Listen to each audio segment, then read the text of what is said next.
안녕하십니까. 이사장 맡고 있는 현상입니다. 네, 안녕하세요. 제작국의 김종훈입니다. 네, 새해 복 많이 받으세요. 새해 많이 받으세요. 올해부터 저희 국민TV에서 우리 조합원님들이 내주시는 그러한 소중한 정성에 조금이라도 좀 보답하고자 조합원님들이 하시는 일, 네. 또 조합원님들이 생산하시는 농산물이나 네. 조합원님들이 하고 있는 각종 사업장들 많이 좀 우리 조합원들뿐만이 아니고 여러 이런 쪽에 좀 홍보를 할 그러한 계획을 가지고 있습니다. 그렇습니다. 아시죠? 삼성동 재벌 광고는 받지 않습니다. 네. 그런 것들을 좀 많이 저희들에게 이렇게 알려주시면은 저희가 여러분님께서 광고하시는 그러한 내용들을 우리 TV 통해서 우리 여러분들의 사업들을 좀 잘 될 수 있도록 이렇게 홍보할 계획을 세우고 있습니다. 예, 문의는 아래 보이시는 이메일 주소로 보내주시면은 성심성의껏 답변드리겠습니다. 네, 저희 국민TV가 우리 조합원님들의 그러한 정성에 조금이라도 보답하고 여러분님의 소중한 뜻을 더욱더 크게 결실 맺고 열매 맺을 수 있도록 저희가 올해도 혼신의 힘을 다해서 파이팅 하겠습니다. 고맙습니다. 국민TV 파이팅! 파이팅! 마치겠습니다. 고맙습니다.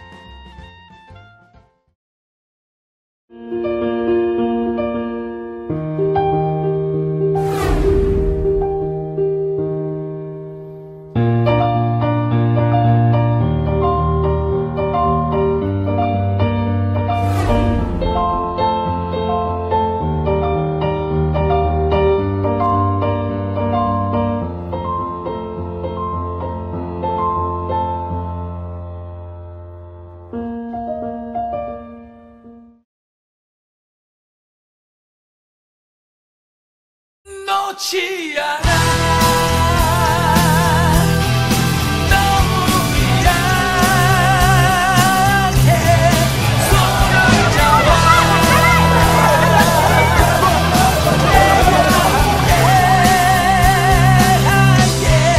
놓지 않아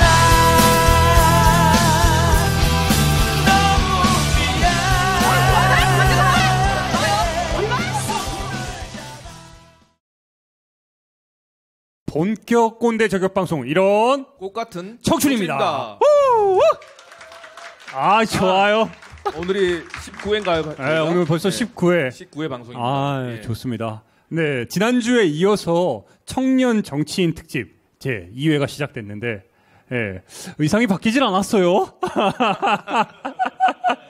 네, 여러분들 솔직히 말씀드리면은 계속 이어서 잠깐 쉬는 시간 갖고 계속 하는 건데.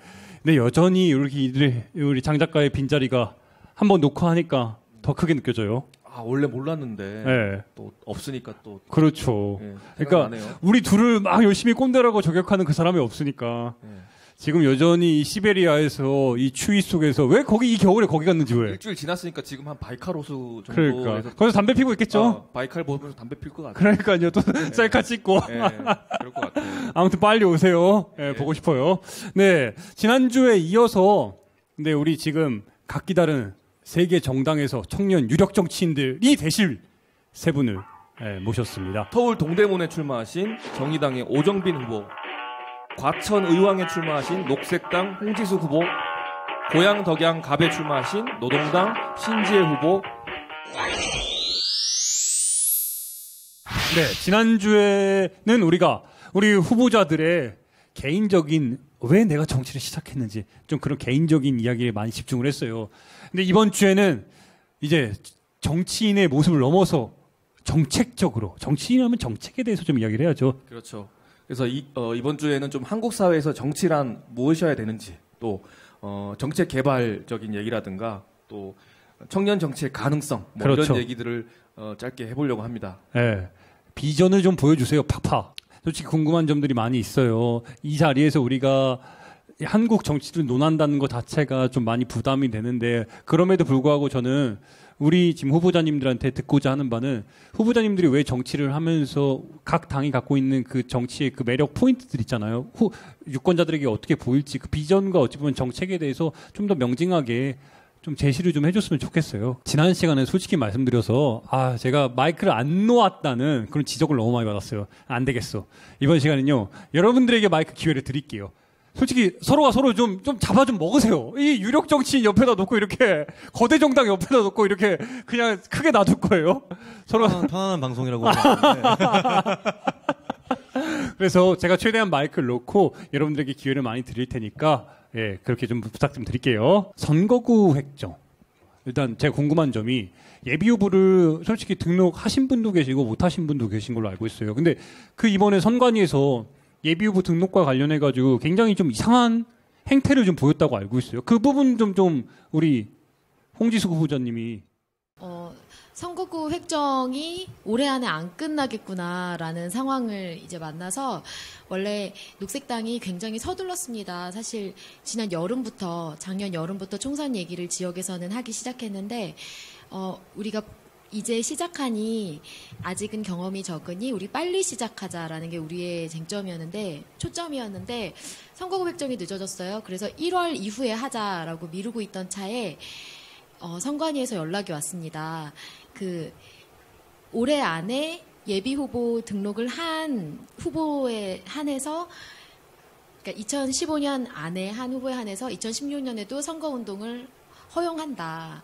그래서 그날이 12월 30일 오후였는데, 그러니까 이것은 선관위의 문제라기보다 국회가 책임을 방기했기 때문에 선관위가 이 혼란을 어떻게든 막아보려고 한 대책이 아니었을까 하는 생각이 들어요. 그래서 시간이 굉장히 촉박했지만 다행히 서류들을 미리 마련해 놓은 것들이 있었어요. 워낙에 계획이 앞서 잡혀 있었기 때문에. 그래서 처음 하는 국회의원 선거 등록이었지만 네, 무사히 마칠 수 있었습니다. 근데 이 부분이 저는 정말 놀라웠던 게, 아니 예비 후보 등록 그렇게 갑자기 딱 통보해놓고 등록을 그리고 지금은 받고 있지도 않다면서요. 1월부터는 지금 후보 등록을 안 받고 있기 때문에 사실상 예비 선거운동을 못 하고 있는 거죠. 지금 그러니까요. 오정빈 후보 같은 경우가 지금 그런 그러니까요. 그러니까 이제 우리 강남좌파 뭔가 지금 활동을 해야 되는데 뭔가 지금 내가 동대문에서 뭔가 지금 더 확실하게 해야 되는데. 사실 저도 그 연락을 이제 12월 30일 날 저희 정당 내부에서 연락을 받았고, 왜냐면 근데 저는 바로 등록할 수가 없었던 게 청년 그 기획계에 맞춰서 이제 등록을 하고 한 절차들을 기다리고 있었기 때문에 사실 등록을 못 했는데, 일단은 굉장히 좀 아니란 대처죠, 사실. 근데 선관위 입장이 이해 안 가는 거 아니에요. 왜냐면은 공무원인 어떤 국가기관은 특성상 분란을 만들지 않는 걸 제우선시하기 때문에 아마 그냥 강제로 딱 막니 가장 분란이 없기 때문에 했지만, 지금 저희가 이제 당에서 얘기 들려오는 거로는 그게 지금 굉장히 많은 후보들이 지금 그 소송을 낸 상태고, 아마 헌법상으로 봤을 때도 이런 판단은 맞지 않다고 봐서 아마 선관위가 하자는 대로 진행될 것 같지는 않다는 판단이 좀 있어요. 그래서 이번 달 이제 안에는 아마 좀 정리가 될 것 같던 건 있지만, 어쨌든 굉장히 그 국회에서 그걸 밀어버리는 바람에 좀 피해를 보는 건 사실이죠. 근데 어쨌든 국회의원들은 이 선거 운동에서 굉장한 우위를 차지하거든요. 그렇죠. 심지어 지금 국회의원들은 예비 후보 등록을 하지 않아도 돼요. 그런 상태에서 어쨌든 저는 이렇게 본인의 자리를 지키기 위해서 이런 것들을 미루는데 가장 앞장서지 않았나 이런 생각이 우선은 들고, 그래서 지금 매일 막 선관위에서 이것저것 연락이 오긴 하는데, 고향 지역에서는 사실 별로 고민을 하지 않았던 건 예비후보 등록 설명회를 할 때 고향은 크게 선거구가 달라지진 않을 텐데 들리는 소문에 의하면 어쨌든 인구수는 조금 조절을 해야 돼서 이렇게 현역 국회의원들끼리 서로 어느 동까지를 자르고 이런 식으로 게리맨더링이 진행되고 있다고 하더라고요. 이미 이 선거구 획정할 때 정말로 거대 양당인 두 정당이 나눠먹기를 하고 있는 상황에서 굉장히 재밌는 에피소드가 있었죠. 정의당 그 문 대표와 김 대표가 모인 자리에서 심상정 대표가 찾아가가지고 아주 굉장히 재밌는 일을 했어요. 그죠? 그 자리에서 이제 너무 기득권 지키기다고 정면적으로 얘기를 하시면서 뉴스를 탔죠. 근데 사실 그뿐이었습니다. 그게 너무나 좀 안타까운 일이죠. 그러니까 가장 중요한 건 선거제도인데, 사실 저희가 항상 야권 단일화 이따가 얘기 나올 것 같지만 야권 단일화 하는 이유도 사실 선거제도 때문이고, 사실 우리를 모두 강제하는 건 선거제도고, 사실 1등만 하는 사례를 만든 것도 선거제도거든요. 결국에는 그 기득권을 가지고 있는 국회의원들이 자기들끼리 그 기득권을 유지하기 위해서 협의를 하고 자기들끼리 뭔가 나눈다고, 정말 이 자체가 조금 진입장벽 자체를 자기들끼리 다 막고 있는 거 아닌가 이런 생각이 들어요. 그러니까 어쩌면 양극화가 제일 심한 곳이 국회인 것 같아요. 그러니까 교섭단체라고 하는 것도 지금 현역 의원 20명 이상이 돼야 되는 건데, 이게 한번 꾸려지면은 정부 지원금으로 88억을 받습니다. 약. 그렇죠. 그러니까 20명이 되는 순간 88억이라는 엄청난 그 활동 정치 자금이 만들어지는 거죠. 그래서 소위 얘기하는 그래서- 요즘에 안신당이 자기들의 목표가 그 교섭단체를 만들겠다는 게 목표가 돼버렸더라고요. 그래서 어떤 형태로든 20석을 넘겠다. 그러니까 이 혁신은 어디 가고 남은 거는 교섭단체. 그래서 이제 지금 우리는 뭐 진보 정당이라고 부르고 있지만 사실은 그들이 보기에는 군소 정당이라고 폄하하면서 더 격차를 벌려놓고 도저히 따라갈 수 없는 구조를 만드는 거죠. 예. 조사본 멋있죠. 아이 정리 좋아. 이제 진짜 제대로 이야기 들어가야죠. 이런 지금 이런 진짜 갖은 어떻게 보면 방해 공작 속에서도 우리 세 명의 후보는 지금 정치를 펼치려고 하는데 자연스럽게 청년 정치인 다시 이슈로 좀 돌아와서 그 조사해 보니까 새누리당 같은 경우에는 이제 청년의 나이 규정을 만 45세 미만으로 하고 있고요. 구 새정치민주연합 같은 경우는 만 45세까지로 치고 있어요. 그래서 아까 정의당은 35세라고 하셨나요? 예. 당마다 좀 다르긴 한데 청년 정치인이 이렇게 일단 나이부터 2030의 목소리를 담을 수 있는 진짜 레알 청년 정치인이 진입할 수 있는 장벽이 일단 높고요. 그리고 유럽이나 미국에 비해서 청년 정치인들이 양성하고 뭐 교육을 받을 수 있는 그런 프로그램도 거의 전무하잖아요. 예, 그런 점에서 제가 약간 독일 사례를 갖고 왔는데요. 기민당이나 기독교 사회당 같은 경우에는 이제 약 12만 명이 가입된 영 유니온이라는 거대 조직이 있어요. 그러니까 여기서는 아주 그 어릴 때부터 10대 때부터 청년 정치인을 양성하고 있고 여러 가지 이제 교육 프로그램이 있어요. 그래서 직업 정치인이 안 되더라도 또는 뭐 의원 보좌관이 안 되더라도 정치인으로서 그러니까 예비 정치인으로서 정책 개발에도 참여하고 시민 정치 참여 이런 것들에 굉장히 그 탄탄한 기반이 되고 있다는 거죠. 그리고 실질적으로 대학교 장학금을 지원하고 독일 같은 경우는 뭐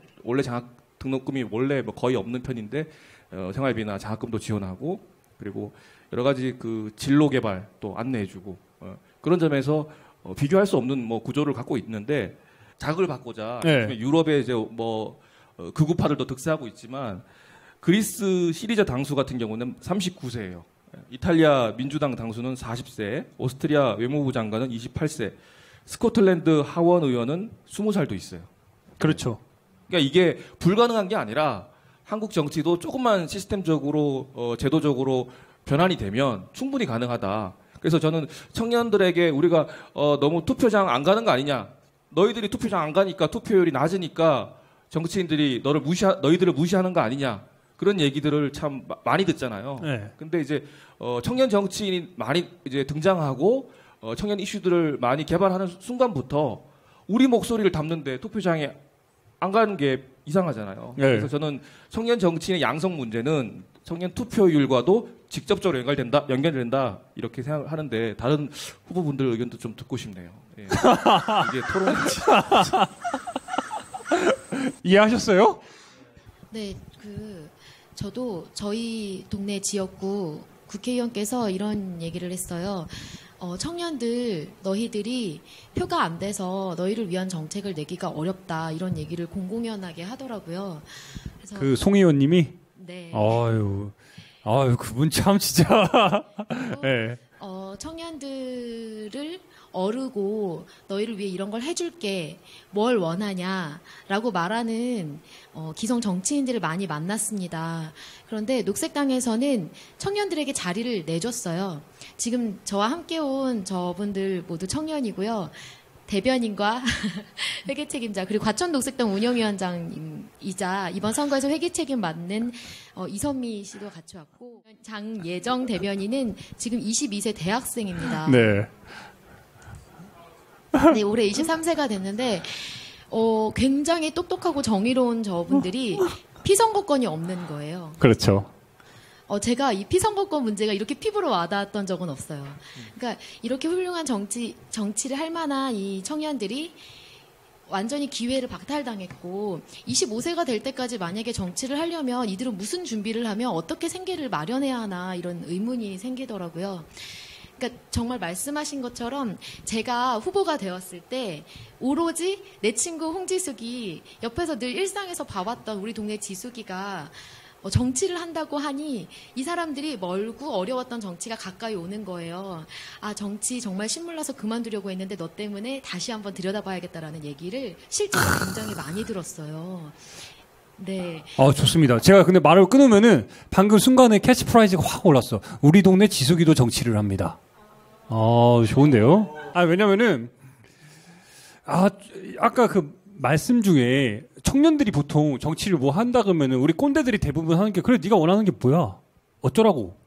우리가 해줄게 다 이렇게 얘기하잖아요. 보통 꼰대들이 얘기하는 게. 근데 이걸 우리가 극복하고 청년 정치인들은 필요 없어 우리가 알아서 할게 이게 진짜 저는 청년의 모습이라고 생각하거든요. 그렇지 않아요? 그래서 여러분들이 다 정치를 한다고 보는데 사실 노동당 대표가 정당의 대표 중에 가장 젊은 그렇죠. 것으로 알고 네, 후교연 대표가 저랑 딱 10살 차이거든요. 네, 그래서 올해 40 만으로 하면 30대. 저는 여러분들이 갑자기 좋아지는 게 뭐냐면은 자연스럽게 자기들의 정당 홍보를 막 하고 있어요. 좋아요. 당연한 거죠. 네, 심지어 이 구기현 대표는 지금 청년들의 가장 큰 문제인 노동의 문제에 가장 앞장서서 아르바이트 노동조합을 만들었었던 분이고 그런 청년들의 굉장히 절망스러운 이야기들을 먼저 이 사회에 내뱉어야 지금을 정치하는 사람들도 청년의 현실에 대해서 가장 잘 알아야 이런 것들이 된다.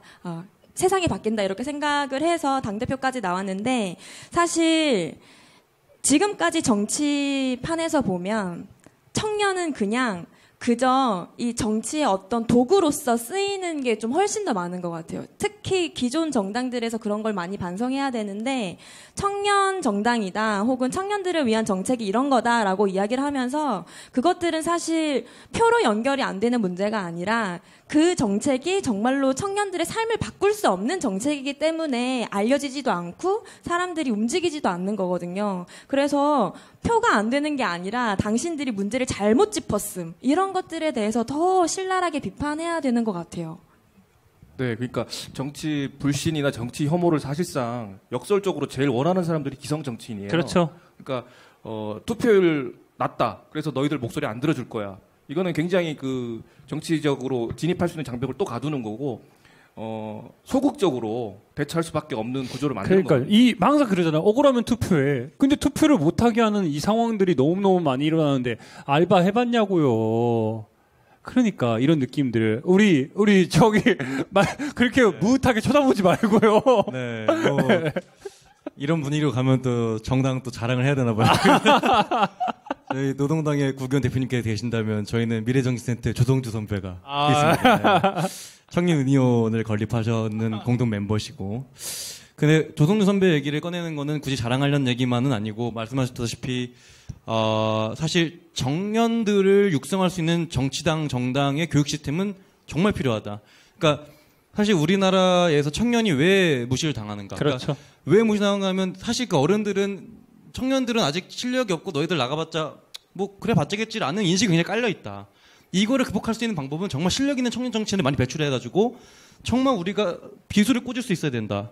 그걸 하기 위해서는 이 정의당의 책임이 참 막중하다. 왜냐하면 그래도 원내 정당이고 말씀하셨다시피 보정을 받는 입장에서 청년 정치 교육은 정말 우리 정당이 해내야 되는 거고 그래서 조승우 선배가 저희 정당에 왔고 그 미래정치센터가 지금 미래정치스쿨이라는 기획 프로그램을 만들어서 더불어민주당에서 하고 있는 어떤 형식적인 그런 보여주식이 아니라 정말로 피드백이 가능한 뭐 최장집이나 이러신 아주 유명한 교수들을 강의표를 쫙 짜가지고 한 6명 정도 6주간에 주기적인 교육 시스템을 돌리고 있고 이것이 앞으로는 연설이나 혹은 뭐 그 예의 범절이라든가 뭐 이런 식의 어떤 것들의 실습 교육까지 같이 들어갈 예정이다. 그럼에도 불구하고 제가 느낀 바는 정의당은 물론 좀 약간 좀 시스템적인 측면이 확실히 좀 좋게 얘기하면은 시스템이 잡혀 있고 나쁘게 얘기하면은 이것 또한 우리 녹색당이나 노동당에 비해서 이게 자발성이 조금 덜한 거 아닌가 하는 그런 것도 있어요. 그 자발성이라는 것은 조직이 커지면 사실 안으로 들어가 보지 않으면 묻히는 경우가 많은데 이런 것들이 일어난 이유는 정의당 내부에 청년 당원이 많아졌고 그걸 요구하는 당원들이 많았기 때문이죠. 그러니까 제가 이제 3기 때 중청위 소속에서 조직일국장 하면서 저희가 계속 요구했던 것들이거든요. 근데 그 전까지는 사실 정당에서 청년 사업을 어떻게 해야 될 건지 감도 아직 못 잡은 상황이었건 사실이에요. 그러니까 내부에 있던 정당원들의 목소리와 그거를 받아준 지도부의 화합이 있었기 때문에 가능했다. 근데 그러니까 제가 궁금한 거는 죄송해요. 하나만 여쭤보면 우리 홍 후보자님 같은 경우는 처음에 후보된 계기가 뭐 독서 모임이랑 이런 거 하다가 뭐 후보자까지 지금 국회의원 선거 출마까지 하게 됐다고 들었는데 어찌 보면 이거는 약간 시스템적인 것과 상당히 거리가 멀잖아요. 녹색당은. 네, 녹색당도 청년 정치에 기회를 주기 위해서 청년 녹색당을 따로 독립된 기구로 갖고 있고 여러 가지 배려하는 것들이 많습니다. 그런데 이번에 녹색당 비례 후보가 5명이 나왔는데 그중에 청년 20대 중반 막 피선거권을 획득한 청년 후보가 2명이에요. 그냥 뭐 별다른 혜택 주지도 않았는데 그들이 당당한 비례 후보가 됐습니다. 그런 것처럼. 근데 제가 독서 모임을 하다가 그 국회의원 후보가 된 것은 아닌데 그 질문은 어떻게 대답해야 될지. 아까 저기 우리 당직자분들이 독서 모임 하다가 여기까지 오게 됐다 이렇게 들어가지고 잘못된 정보를 주네요. 네. 근데 어쨌든 이 이야기를 들어보면 기회를 준다 이렇게 이야기를 하잖아요. 공격 들어가. 이 자체가 사실 지금의 청년의 의제에 대해서 정말 제대로 잘 이해하지 못한 거 아닌가 저는 이런 생각이 드는데 왜냐하면 지금 이 정치에서 자리를 잡고 있는 우리가 흔히 이야기하는 기성 정치인 혹은 꼰대들이 살았던 20대와 전혀 다른 환경에서 우리는 살고 있어요. 그분들은 항상 이야기하잖아요. 우리는 맨날 학교도 안 나가고 뭐 데모 나가고 그래도 취직 잘 됐어 이렇게 이야기하지만 지금은 전혀 다른 세계에서 우리는 살고 있거든요. 그러면 지금 기회를 준다 이런 문제가 아니라 어떻게 하면 이 정치에 염증을 느끼고 혐오를 느끼고 있는 이 청년들을 어떻게 이 정치 주체화할 것인가에 대한 고민이 필요하고 그런 사업을 많이 하는 게 중요하지 지금 우리 청년 당원 중에 누가 훌륭하니까 이 사람을 키워보자 이렇게 하는 건 본래의 목적을 사실 좀 호도하는 게 아닌가 이런 생각도 들어요. 예, 뭐 자연스럽게 노동당하고 정의당하고 그러면 이제 정의당 반론 들어볼까요? 그러니까요. 물론 맞는 말씀이시죠. 청년들 입장에서는 기회를 준다는 개념 자체가 굉장히 너희가 뭔데 기회를 줘, 그죠? 이런 개념일 수 있어요. 그러나 사회 전체를 봤을 때는 어쨌든 기회를 통해서 우리가 뭔가를 보여주지 않으면 바뀌지가 않더라고요. 그러니까 저도 이 정의당이 들어와서 진보정당이지 않습니까? 그러면 저희가 청년들 입장에서 옳은 소리를 하면 다 받아줄 줄 알았어요, 사실. 근데 안에서 들어봤는데 진보정당마저도 사실 우리 청년들에 대해서 어떤 믿음을 처음부터 주진 않았어요. 우리가 뭔가 성과를 보여주고 우리가 이렇게 할 수 있다. 우리도 이 정도 된다는 걸 보여주기 시작하니까 그때부터 청년들 그리고 청년들이 괜찮네 이런 게 사실 그러니까 현실에서는 돌파하는 힘은 적시 실력이다. 그렇죠. 아직은 어쩔 수가 없다. 근데 한편으로는 저는 우리 오 후보님을 옹호하고 싶은 게 뭐냐면은 우리 정치사를 돌아봤을 때 과연 제대로 시스템에 의해서 만들어진 정치인이 있어요? 저는 묻고 싶은데 시스템에 의해서 청년 정치인이 나와가지고 지금까지 이루어진 게 소위 얘기하는 꽂아가지고 예를 들어서 뭐 전대협이나 이런 출신 젊은 정치인들이 386이라 가지고 꽂아서 올라온 청년 정치인이 몇몇 있었지만 시스템에 의해서 제대로 된 시스템에 의해서 만들어진 정치인이 소위 얘기하는 버락 오바마 같은 그런 정치인이 있었냐는지 저는 그것 또한 궁금한 거예요.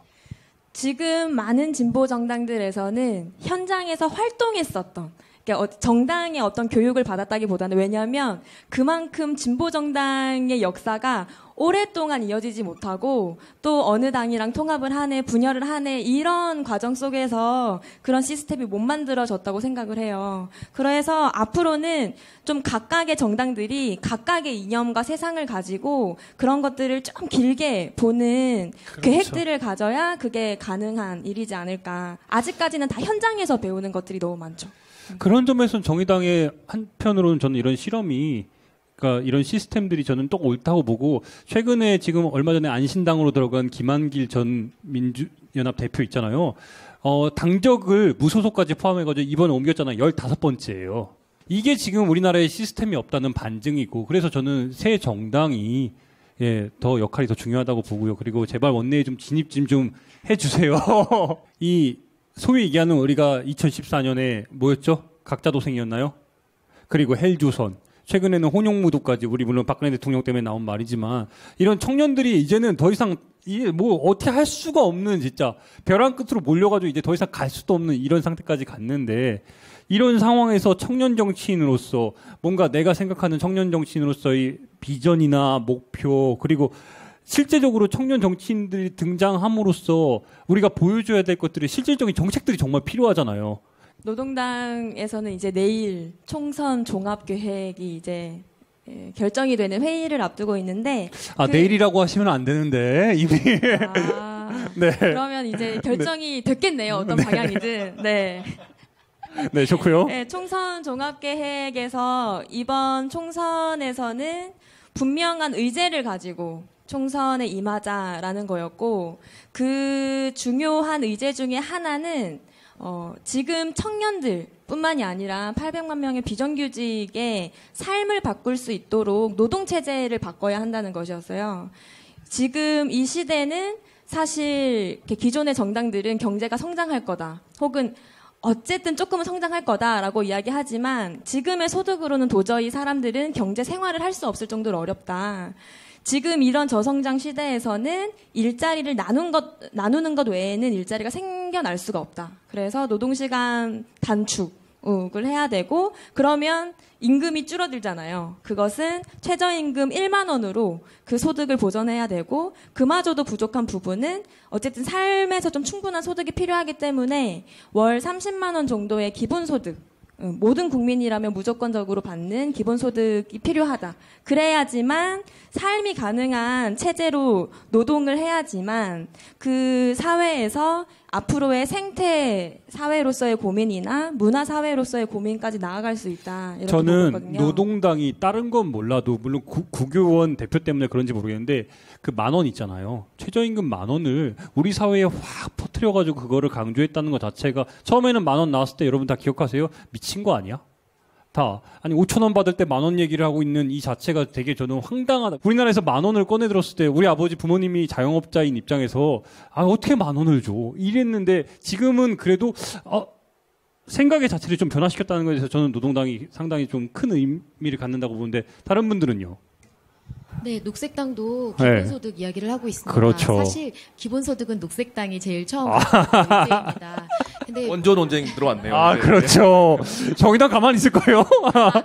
네. 그런데 그 일자리 얘기를 노동당에서 했는데 사실 임금 노동은 한계가 있습니다. 사실 임금 노동을 떠받치고 있는 거는 무임금 노동 그리고 지금 지구에 무한하지 않은 유한한 곧 고갈될 자원들 그리고 생명들입니다. 근데 이것들을 잊고서는 무시하고서는 이 사회가 건강하게 돌아갈 수 없다고 생각해요. 이 녹색당은 그래서 이번 총선에서 기본소득을 가장 핵심 의제로 지금 내놓고 있습니다. 이제는 저성장이 아니라 탈성장 시대고. 그럼 이 시점에서 제가 궁금한 게 지금 어찌 보면은 녹색당에서 내세우는 기본소득의 개념과 노동당에서 내세우는 10,000원, 최저임금 10,000원. 어찌 보면 물론 생활임금 자체에 약간의 좀 결은 다르지만 기본 개념이 굉장히 유사하잖아요. 굉장히 유사하고요. 사실 기본소득을 가장 먼저 말을 했었던 건 사회당이고요. 사회당의 강령으로 기본소득이 네, 있었고 그렇죠. 오케이. 그때 사회당의 당 대표도 하고 고문도 네. 했었던 분이 지금 노동당의 정책위 의장님이신데요. 기본소득의 개념은 사실 저는 똑같다고 생각해요. 그리고 저는 녹색당과 노동당이 앞으로 바라는 세상도 굉장히 비슷하다고 생각을 해요. 그럼 정의당은 달라요? 그 세상이? 저희가 이렇게 말하면 마치 더불어민주당이 마치 우리 정책 빼가듯이 말하는 것 같은데 저희도 그 최저임금 10,000원을 깊이 생각해서 그거를 받았고 정책으로 그 정책을 밀었었고 그리고 현실적으로 만들 수 있는 방안으로 시중노임 단가라는 공공 부분에서 미리 적용할 수 있는 것을 8,800원까지 만드는 것으로 안을 냈었죠. 네, 그렇습니다. 제가 녹색당이 기본소득을 처음 얘기했던 것은 녹색당이 생긴 지 얼마 되지 않았지만 네. 녹색당을 이루고 있는 이 사람들 한 명 한 명들이 오랫동안 기본소득을 이야기해 왔다는 의미였습니다. 네, 죄송합니다. 좋아요. 훈훈해. 훈훈해. 자, 여기서 제가 드리고 싶은 질문은, 그러니까 지금까지 이제 세 분의 후보님들이 만약에 그냥 각 당을 대표해서 나온 분들이라면 그냥 이렇게 저희가 개념적으로 얘기하고 저희끼리 이제 얘기하면 되는데 사실은 이제 대중 정치인으로서 길거리에서 시장에서 이제 선거 기간 동안 시민들을 만나야 되는 분들이잖아요. 그래서 기본소득이 뭔지도 아직 그 대중적으로 일반적으로 많이 안 알려진 상태고 그렇죠. 네. 그런 상태에서 지금 이제 하나 예시를 들면 작년에 이제 저희가 지난 방송에서 얘기를 했는데 최초로 대한민국이 200조 원이 됐어요. 세수가. 그러니까요. 200조 원이 됐는데 원래 이제 저희가 상식적으로 증세 없이 복지는 불가능하다가 상식이었는데 증세는 돼도 복지는 더 저하되는. 그렇죠. 새로운 창조 경제가 새로운 나오죠. 창조 경제를 지금 박근혜 네. 정부가 보여주고 있어요. 증세만 하고 복지는 없는. 그래서 이런 와중에 네. 지금 시장에서 상인들을 붙잡고 그리고 출퇴근하는 직장인들을 붙잡고 기본소득을 설명을 한다고 쳐요. 그러면은 일단은 더 많은 증세를 떠올릴 수밖에 없고 그런 상황에서 기본소득 개념을 어떻게 피부에 와닿게 시민들에게 그 효과와 배경과 가능성을 얘기할 수 있을지. 그러니까 이제 정말 중요한 거는 필드거든요. 오히려 질문을 네. 한번 하고 싶은데 네. 왜 자영업을 시작했을까? 이런 고민부터 우리는 좀 해야 된다고 생각해요. 왜냐하면 지금 한국에 있는 음식점의 수가 미국의 음식점 수와 똑같다고 하더라고요. 그만큼 지금 우리 노동시장은 너무 이렇게 들어갈 수 있는 공간 자체가 너무 적고 그러다 보니까 살기 위해서 자영업을 어쩔 수 없이 한단 말이죠. 그리고 이 자영업자들이 이 최저임금 1만 원을 굉장히 두려워하는 이유는 우리 자영업의 비중에서 특히 이렇게 대형 프랜차이즈의 한 지점에서 하는 자영업이 굉장히 많은데 이 대기업이 가져가는 게 어마어마한 양이죠. 그래서 이것만 줄여도 최저임금 1만 원 가능하다라고 맘상모라는 단체에서도 이야기를 하고 있을 정도거든요. 그러니까 저는 여러분들이 이 세 분 후보자분들이 이거 당은 다 다르지만 굉장히 큰 싸움을 하고 있다고 보는데 방금 전에 말씀 주셨잖아요. 우리 신 후보자님이 어쩔 수 없다. 이 개념을 과연 다시 한번 집요하게 여쭤보고 싶어요. 이 어쩔 수 없다는 이게 정말 큰 패러다임으로 다 형성돼 있잖아요. 이거 어떻게 극복해야 되죠? 계속 근데 이렇게 설명한다고 해도 60평생을 그렇게 살아오신 분들 그리고 어찌 보면 낙수 효과를 믿으면서 그 경제에 대해서 파이 나누기에 대해서 강조하시는 분들한테 그렇다고 그냥 안 갈 수가 없잖아요. 그렇죠. 그래서 일단 프레임을 우리가 전쟁을 다시 시작한다는 생각이 드는 게 무상의료, 무상급식, 무상복지. 그러니까 복지 정책을 되게 무상 공짜로 국민들이 감히 받을 수 있는 것 그런 개념이 이미 박혀 있어요. 그렇죠. 그러니까, 감이라는 그 말 자체가 이미 다 있는데 그러니까 사실은 우리가 낸 걸 당연히 돌려받는 거고 공공적인 거를 다시 배분하는 거고 미래를 위한 투자인데 그 복지 개념 자체가 이미 뒤틀려 있다는 거죠. 정말 어려운 문제인 것 같아요. 네. 근데 그러니까 이게 문제가 뭐냐면 이렇게 녹색당에서 주장하시는 것처럼 당연히 저희 진보정당은 그런 생각을 가지고 정치를 해요. 생태나 모두 공생하는 개념 그게 없으면 진보정당 할 수가 없는 게 사실이에요.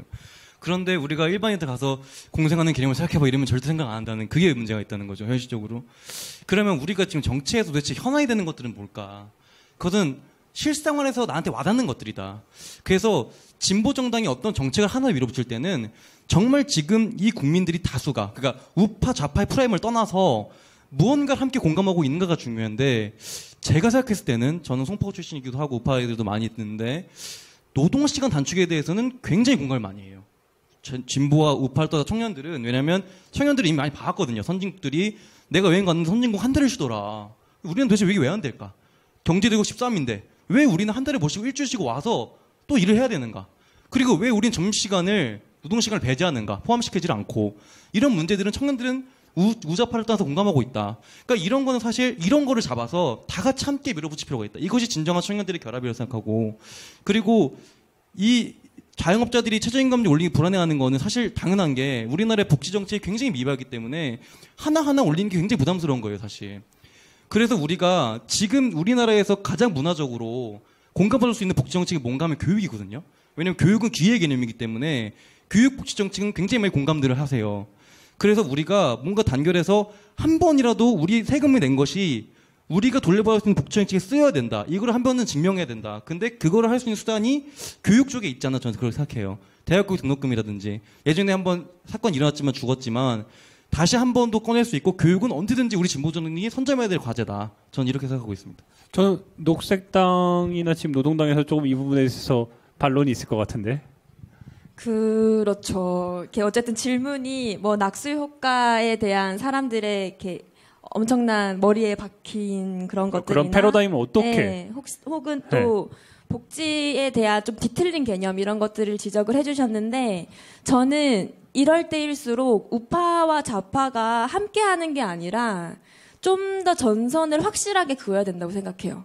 우파가 그런 낙수 효과를 퍼뜨리고 그럴 수 있는 근거는 이 사람들을 짜내야지만 수출을 할 수 있고 우리 경제는 수출로서만 경제가 성장할 수 있다라는 이 경제를 이렇게 해방되고 나서부터 지금까지 굉장히 많이 퍼뜨려 왔었던 거거든요. 그래서 우파는 국민들을 위한 정치를 하는 게 아니라 재벌들을 위한 정치를 한다. 우리는 국민들을 위해서 일을 하는 사람들을 위해서 혹은 일에서 소외되고 있는 사람들을 위해서 이렇게 일을 한다라는 이미지 그리고 복지가 세금을 들여서 하는 그런 비용의 문제가 아니라 사람의 삶에 있어서 꼭 필요한 사회 안정망이고 그것들을 탄탄하게 해야지만 내가 앞으로 늙어서도 혹은 내 아이가 아이를 낳아서도 살아갈 수 있는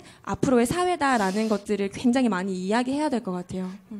그럼에도 불구하고 물론 원전 중요하고 생태 중요하고 만원 중요한데 그래도 사람들에게는 원전과 핵실험 그리고 생태보다는 교육에 대한 집중, 무상교육, 무상의료 어찌 보면 더 피부에 와닿는 게 아닐까 하는 그런 생각이 들어요. 네, 피부에 와닿으세요, 그게? 그래요.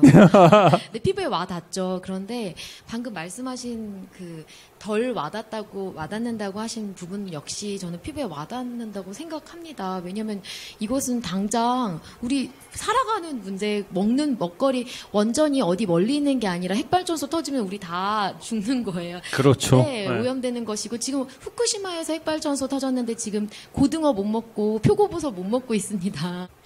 근데 저는 이런 생각을 해요. 이 시민들 한 명 한 명이 지금 파편화되어 있어요. 개인화되어 있어요.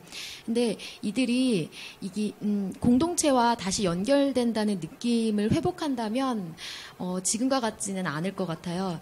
그러니까 정말 최저임금 10,000원 얘기를 했는데 어떻게 하면 이것을 자영업자들이 내놓을 수 있을까 이런 걸 떠나서 사람이 시간당 10,000원을 벌어서 얼마를 벌 수 있는지 그래서 그가 그 돈으로 월세를 내면서 이 땅에서 제대로 인간답게 살아갈 수 있는지에 대한 얘기를 한다면 상식과 양심을 가진 시민이라면 사람이라면 그 부분에 반응할 것이라고 생각합니다. 그래서 기본소득이 지금 이 땅에서 만약에 실현이 된다면 사람들에게 그러한 주변을 돌아볼 수 있는 여유와 공동체와 연결되었다는 그 단단한 느낌 이것들이 이 사회를 결국은 바꾸지 않을까라는 생각을 하고 있습니다. 네. 예. 잠시 그 토론 분위기가 과열되었는데 새 정당의 새 후보님들이 각각 자기 당 정책적으로 중심에 두고 말씀하셨지만 큰 틀에서는 저는 종합적으로 이해될 수 있는 얘기였거든요. 그렇죠. 그래서 저는 지금 한 가지 느낀 건 뭐냐면 우리나라 진보 정당들이 사실은 정책이 뭐 부실하거나 부족한 게 아니라 다시 좀 통진당 얘기를 할 수밖에 없는 게 국민과의 어떤 거리감이라고 할까요? 국민과의 접점이라고 할까요? 결국 의회에 진출해야 되고 그리고 국민들의 신뢰를 얻어야 된다면은 대중 정치를 해야 된다면은 그러니까 사실은 이제 계속 학생 운동에서 방금 아까 얘기했듯이 학생 운동 하듯이 학생 운동 활동가 하듯이 뭐 우리가 소위 예전에 얘기했던 언더에 있던 그런 마인드로 기성 정치, 대중 정치를 하려고 했기 때문에 실패의 연속이었다고 생각하고요. 저는 그래서 근데 짚어볼 점은 그 우리가 2주 전에 얘기했던 건데.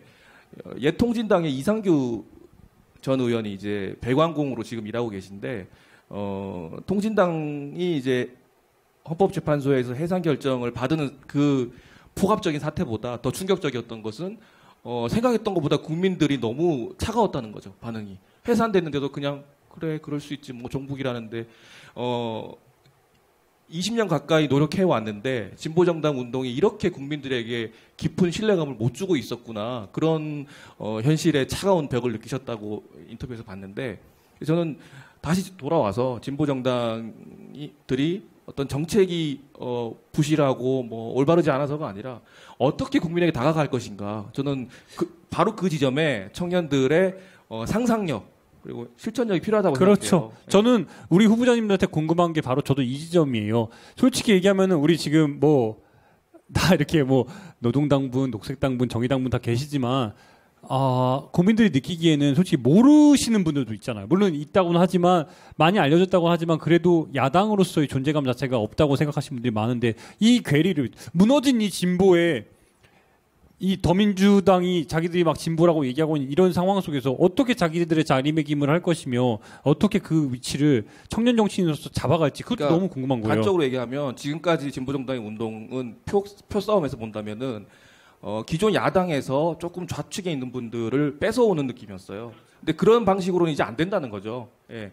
그 아까 처음에 말씀하실 때 유럽의 많은 사례들 말씀해 주셨지만 그 유럽의 많은 사례들이 하루아침에 뭐 이루어진 건 아니잖아요. 그리스 같은 경우에는 특히. 그렇죠. 10년이 넘는 기간 동안 지역에서 사람들을 만나고 이야기하고 이랬었던 역사가 있었고 이전에 그런 것들을 굉장히 열심히 해왔었던 사실 한 정당이 해산이 됐잖아요. 이것은 정말 우리나라의 자유란 무엇인가, 민주주의란 무엇인가 이런 것들에 대해서 깊게 고민을 해야만 하는 시기가 왔다고 생각하고 더불어서 저는 다시 시작할 수밖에 없다고 생각해요. 이 무너진 이 불신 혹은 그런 그 여당에서의 엄청난 이 사상 검증하듯이 하는 여러 가지 에피소드들 정말 많이 있었는데 왜냐하면 거리에서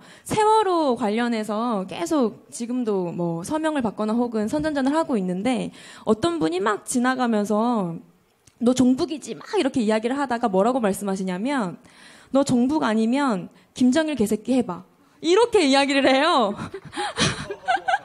정말 황당하죠. 그게 종북인지 아닌지에 대해서 사실 굉장히 판단하는 근거가 되고 혹은 그게 어떤 것이든 이 정부가 했었던 모든 것들에 대해서 비판을 하면 종북몰이 당하는 이 자체가 사실 굉장히 민주주의의 위기인데 이것을 극복하는 가장 현실적이고도 시간이 오래 걸리겠지만 그런 극복할 수 있는 방법은 다시 지역에서 사람들이랑 때로는 다른 정당들과 함께 연대하면서 다시 읽어나가는 것밖에 없는 것 같아요. 네.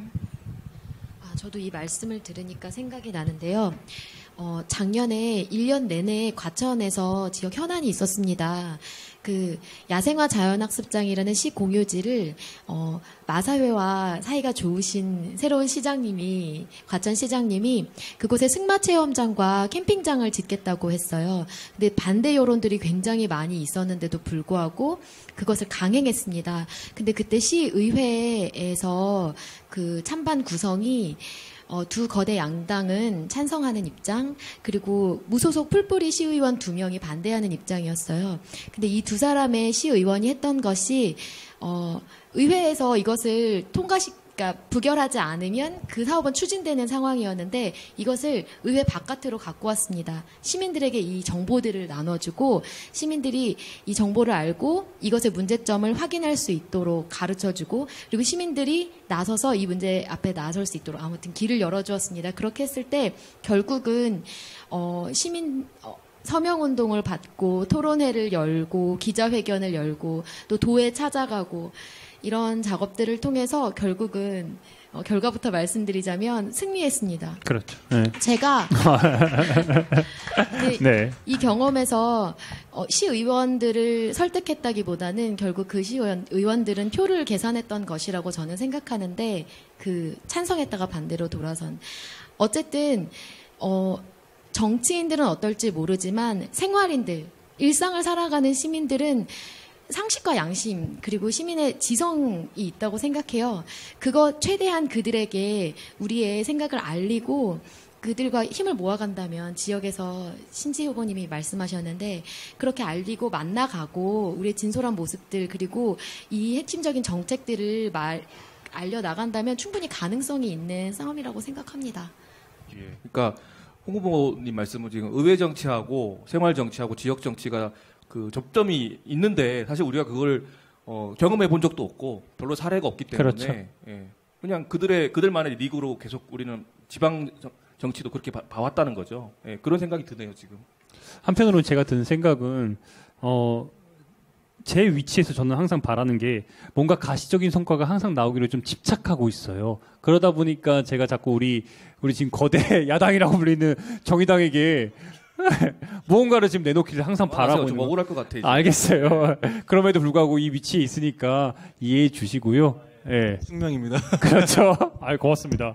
이렇게 받아주셔서 감사한데, 근데 한편으로는 되게 감사해요. 그 감사하다는 의미가 어떤 거냐면은 결국에는 포기하지 않고 다 세 분 다 마찬가지예요. 포기하지 않고 뭔가 큰 패러다임의 전환을 위해서 싸운다는 게 모르겠지만 어쨌든 변화를 위해서 실천하고 있다는 저는 그래서 여러분 세 분에게 개인적으로 바람은 절대 포기하지 않았으면 좋겠다는 그런 말을 좀 드리고 싶어요. 마치 마무리 멘트 같은데 그런 건 아니고요. 예. 그리고 저는 이제 신재 후보가 아까 얘기했던 연대라는 단어가 저는 또 사실 우리 마지막 얘기가 그렇죠. 연결되는 것 같은데 의회에 들어가든 또는 계속 그 지역에서 활동을 하시든 간에 어떤 식으로든 연대는 필요하다는 거는 다들 이해하실 건데 기존 야권에서 해왔던 연대는 사실 단기간에 어떤 선거 승리를 위한 후보 연대에 머물렀다는 거죠. 그리고 바로 또 선거 지나면 깨지고 그랬는데 진짜 좀 지속 가능한 연대를 위해서 만약에 예를 들어서 이 세 당이 같은 지역구에 다 출마했다고 쳐요. 그렇죠. 예, 그런 비극적인 일이 일어났다면 선거반을 생각했다. 그러니까 선거 전략적인 마인드하고 정책적으로 공동 대응할 수 있는 마인드하고 또 그게 사실 병행될 수 있을까? 그런 어려운 질문도 또 생각을 해보게 되네요. 그러니까요. 예. 결국엔 큰 흐름 속에서 여러분들의 공동적인 목표가 저는 유사하다고. 예, 똑같지 않으면 유사합니다. 유사하다고 보는데 그때는 어떻게 연대가 어떤 판단을 하실 거예요? 특히 그러니까 궁금한 게 한 지역구에 예. 다 이렇게 세 당이 아니 다 예를 들어서 진짜 등락이 100표 차이로 나는데 우리 신 후보자님이 심상정 대표와 고향에서 진짜 100표 차이로 등락이 막 진짜 새누리당에서 넘어가게 생겼어요. 어떻게 하실 거예요? 사실 그 고민을 안 한 건 아니죠. 그렇죠. 왜냐하면 어쨌든 지역에서 이러저러한 현안들이 있을 때 자주 만나니까요. 네. 그리고 사실 지금 정의당에 계신 많은 분들과 지금 노동당에 있는 많은 당원들이 함께 당을 했었던 적도 있으니까요.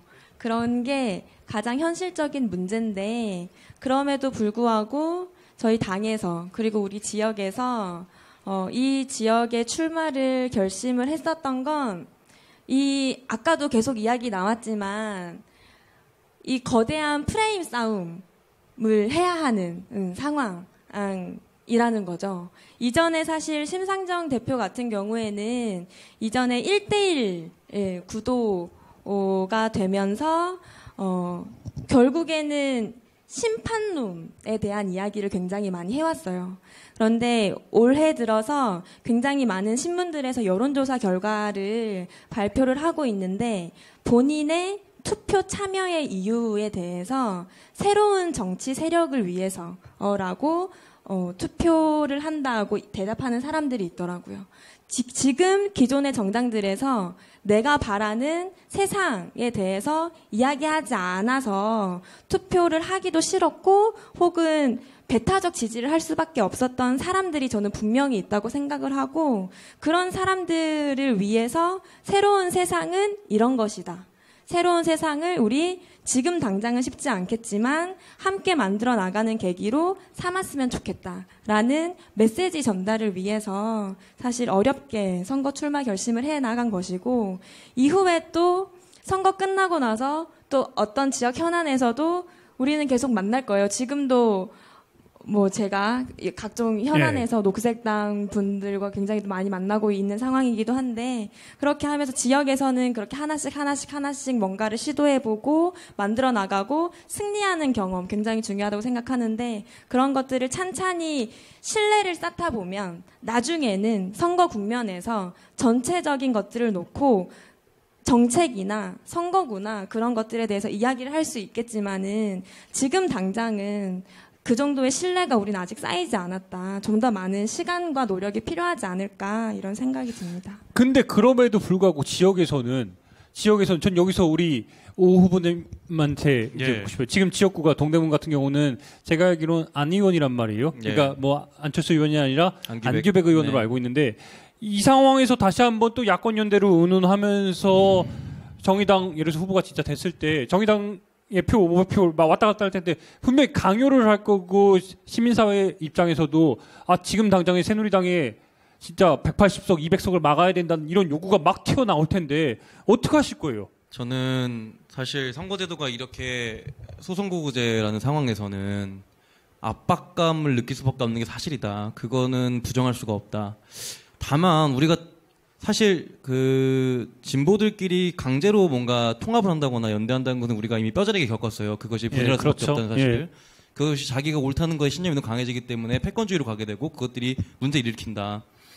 그런데 일은 우리가 지역에 살 수 있는 말씀하셨듯이 연대를 얼마든지 할 수 있다. 왜냐하면 방향성이 같기 때문에. 참 이제 선거가 문제인 거죠. 그러면 화학적 결합은 안 되고 일은 같이 할 수 있는데 선거는 어떻게 할 것이냐. 이게 포인트인데 그럼 우리가 사실 여기서는 적어도 사전 단일화 논의는 해야 된다. 그러니까 그게 진보를 하는 같은 사람들끼리 서로에 대한 존중을 저는 생각해요. 우리가 적어도 그냥 서로 밀어붙이다가 막판에 가서 어쩔 수 없이 단일화하는 모습을 보여주는 것 자체는 이건 진정성이 없는 것이다. 그래서 우리도 항상 새정치에 먼저 당대당으로 사전 단일화를 하자고 항상 주장하지만 그분들은 우리를 존중하지 않고 있고 그런 상황에서 우리는 단일화할 수가 없는 상황이거든요, 사실. 왜냐면 우리한테 너무 강압적인 것들을 요구하고 당선 가능성을 볼 수밖에 없긴 해요. 사실 현실이기 때문에. 그렇지만 당선 가능성이 있는 사람들에게까지도 자리를 안 내주고 한 2명 내줄까 말까 하는 것도 사전 단일화도 안 한 상태에서 투표 전 일주일 이렇게 한다는 것은 정말 이거는 서로에 대한 예의는 아니다. 존중 방식은 아니다. 그러니까 적어도 우리 진보정당이라는 사람들은 선거만이라도 사전 단일화라는 걸 개념을 좀 만들었으면 좋겠다. 저는 이런 생각도 있습니다. 알겠습니다. 제가 다시 한번 좀 이렇게 좀 너무 매몰차게 선거에 대해서 좀 몰아붙인 거 아닐까 죄송해요. 네. 근데 저희가 2주간 지금 이렇게 달려오다 보니까 힘이 많이 붙이는데 다시 한번 좀 초심으로 돌아올 수밖에 없을 것 같아요. 저희가 이번에 2주간 지금 잡은 컨셉이 청년 정치인에게 묻고 청년 정치인에게 듣다라는 컨셉이었어요. 근데 그 기본 개념은 전 청년이라고 봐요. 그 청년, M4 세대, 너무 청년을 금수저, 흑수저, 너무 규정하는 단어들이 너무너무 많잖아요. 이런 과정 속에서 저는 여러분들이, 우리 지금 후보자님들이 정치 신인, 물론 정치 경험이 있으시지만 정말 나만의 구상하는 나만의 비전. 이거는 내 진짜 매력 포인트다. 앞으로 이런 것들을 조금 더 명징하게 보여줬으면 좋겠는데. 이건 내 거다. 이건 특허 내야 된다. 이건 이런 정책, 이런 진짜, 아이디어. 이런 당 말고. 이거는 오정빈의 거고, 이거는 신지의 거다. 조용히 다이어리에 몰래 적어놨다. 그래. 여기서 팍팍 거주세요. 내가 그것만 모아가지고 확 돌릴게요. 보여주세요.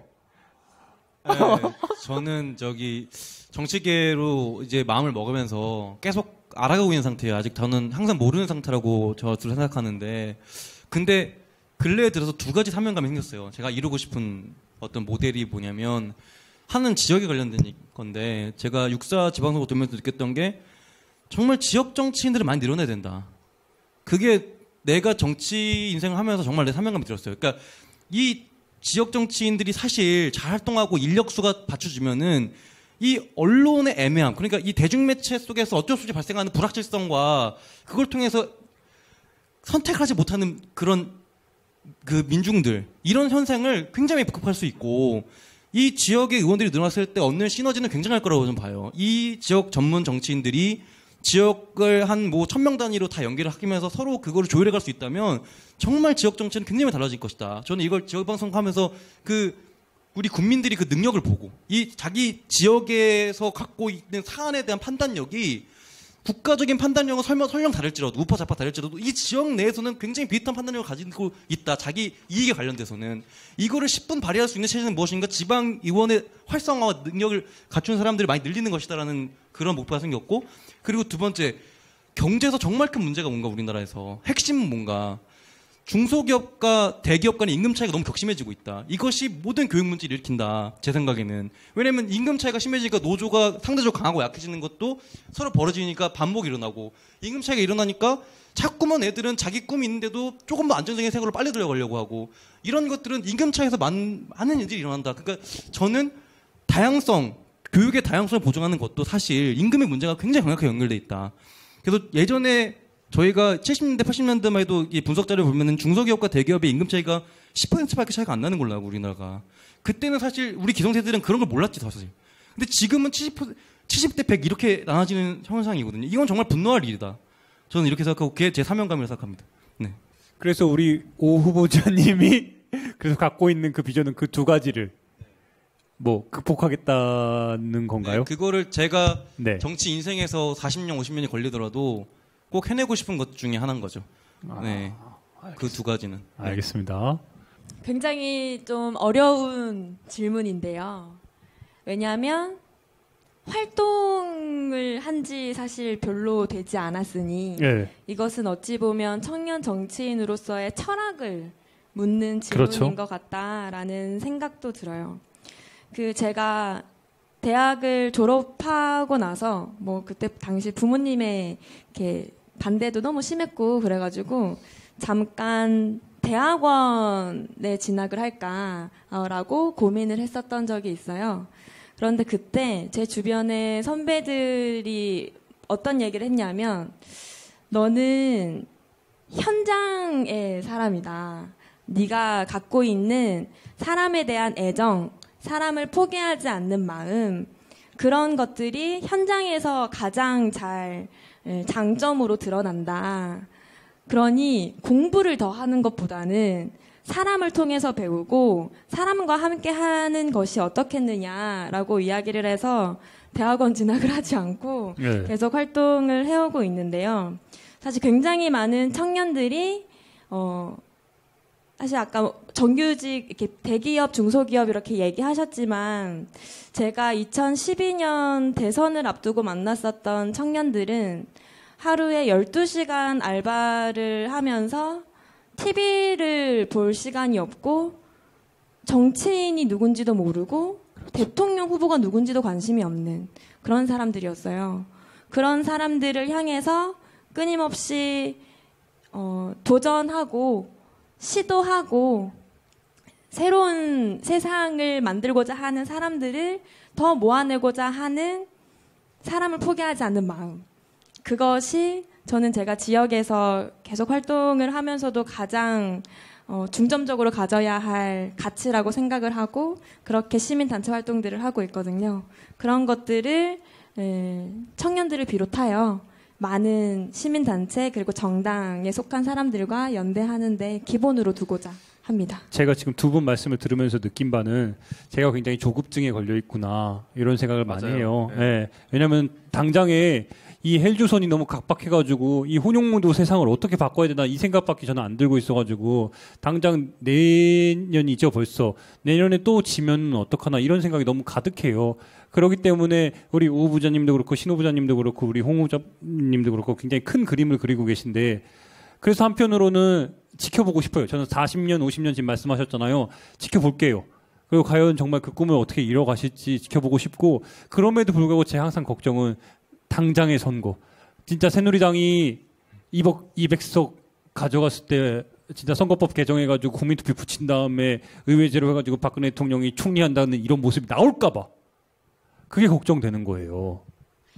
네, 그동안 수많은 야권 연대들이 있었던 걸로 알고 있어요. 그런데 그렇게 해서 얻은 성과들이 이 사회를 얼마나 바꿨는지 저는 오히려 기자님께 한번 되묻고 싶어요. 연대가 정치권의 연대만이 연대일까? 저는 연대라는 단어를 굉장히 좋아하는데요. 그 양쪽 후보자님들께서 계속 말씀하셨듯이 저는 오히려 조급증이 있다면 당선되어야 하는데 집권해야 되는데 하는 그 조급증보다는 말씀하신 것처럼 신 후보자님 말씀하신 것처럼 좀 더 사람들을 만나고 싶은데 그 12시간 아르바이트하는 청년들에 대한 얘기를 했는데 저는 그런 청년들을 많이 만나지 못하고 있거든요. 그런 청년들을 너무 만나고 싶고 사회적인 소수자들, 시민들, 청년들을 만나서 그들과 함께 연대하는 것이 오히려 우리에게 다급한 숙제가 아닐까 그런 생각을 합니다. 그 사람들이 매력에 대해서 얘기하셨는데 나의 매력이 무엇일까라고 생각했을 때 사람들이 하는 얘기가 너는 겉과 속이 똑같다. 그래서 너무 걱정이다 이렇게 얘기하는 분들이 있어요. 새로운 캐치프라이즈가 하나 더 나왔어요. 겉과 속이 똑같은 홍지숙. 우리 동네 지숙이. 우리 동네 지숙이. 네. 그렇다. 오늘 두 가지나 만들어주네요. 네. 저희가 쓰면 안 되는 거죠? 가져가세요. 근데 우리가 2주간 지금 방송을 진행하다 보니까 여러분들 많이 피곤해 하시고 그리고 어느새 시간이 많이 깊었어요. 그러다 보니까 아쉬움이 크지만 이제 진짜 마무리를 좀 해야 될 것 같은데. 그래서 원래는 이제 2부 첫 질문이었는데 마지막 질문이 자연스럽게 될 것 같아요. 그렇죠. 정말 긴 시간 동안 많은 얘기 해주셨는데 마지막 질문은 이겁니다. 새 후보님들에게 정치란 무엇인지 짧게 한두 문장으로 얘기를 드렸으면 좋겠어요. 나에게 정치란 손을 내미는 것인데요. 아직 우리가 잡지 못한 손 찾아내고 우리가 미처 다른 사람들이 오해하고 있는 그래서 손살에 치는 그 손마저도 맞잡고 함께 살자고 이야기하는 것. 그런 세상을 만들자고 이야기하는 것이 저에게 정치가 아닐까 싶습니다. 갑자기 손 내밀고 싶어지는데. 좋아요. 네, 좋습니다. 이렇게 한번 손 한번 잡고요. 네. 짧게 얘기하기 어려울 것 같습니다. 그래도 짧게 좀 해주세요. 그럴 줄 알았어요.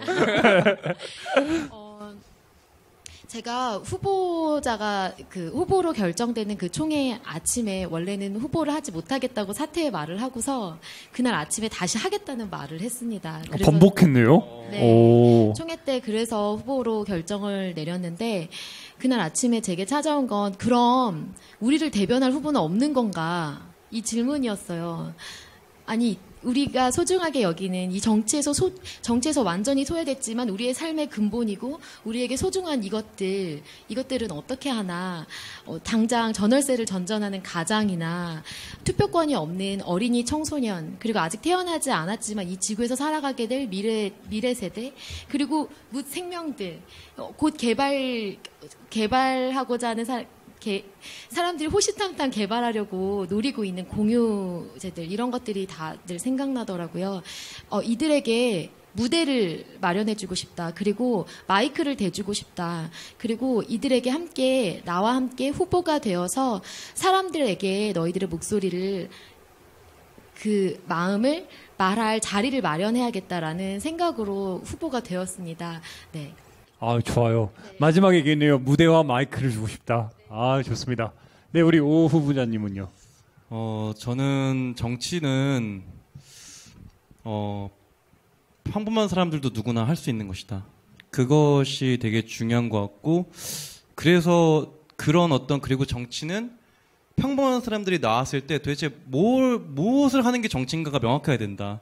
그러니까 저는 제가 생각해 정치로 어떤 프로가짐, 그러니까 마음가짐을 갖는다는 것이 무엇이냐, 프로정신이 무엇이냐, 정치가.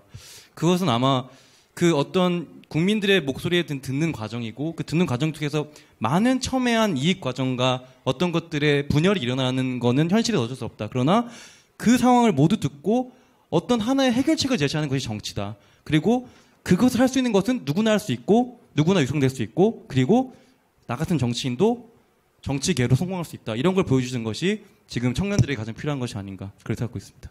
네. 예. 그러니까 새 후보님들 말씀 들으니까 공통점 못 느꼈어요.